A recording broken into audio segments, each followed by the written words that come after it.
The sun. It is a unique, clean and infinite source of free power, delivering more than 1000 kilowatt hours per 1 square meter.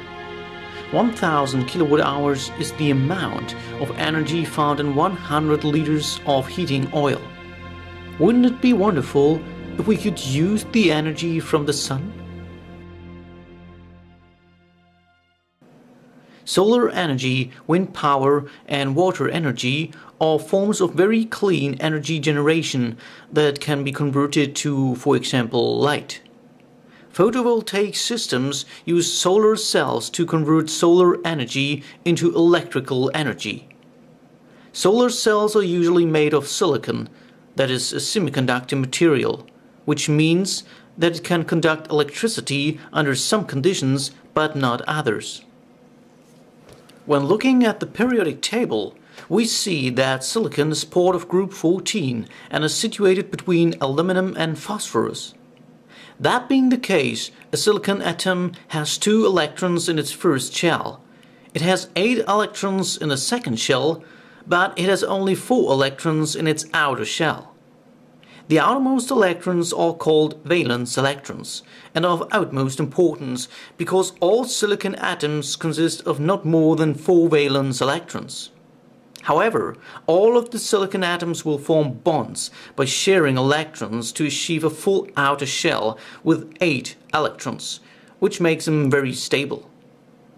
In order to disturb the stable state, doping atoms are purposely inserted into the silicon.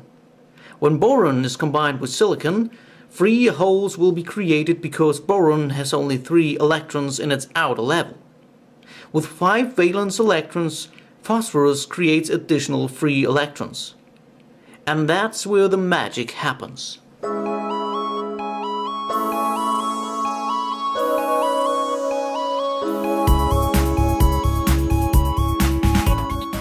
A solar cell consists of 2 silicon panels sandwiched together. One layer is doped with N-type dopants, the other is doped with P-type dopants. To allow an electrical flow of electrons, a front and a back contact are installed to the layers.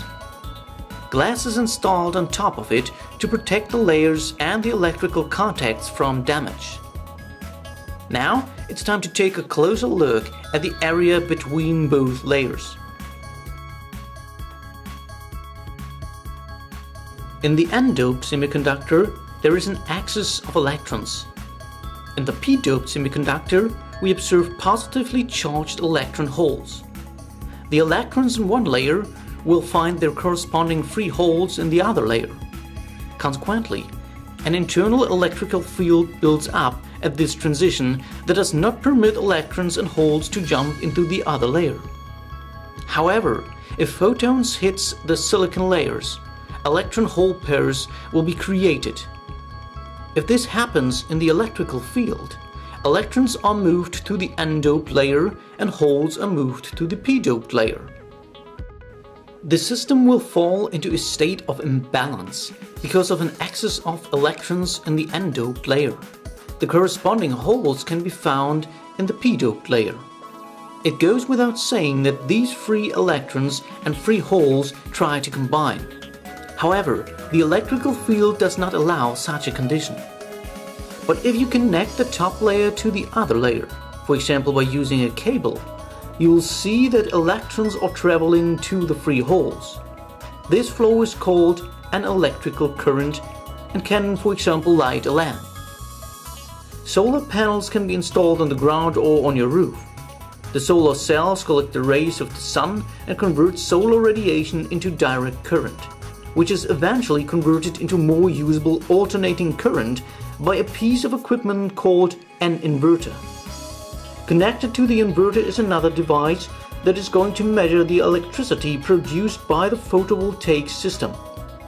Generated electricity may then be reimbursed by your electricity supplier.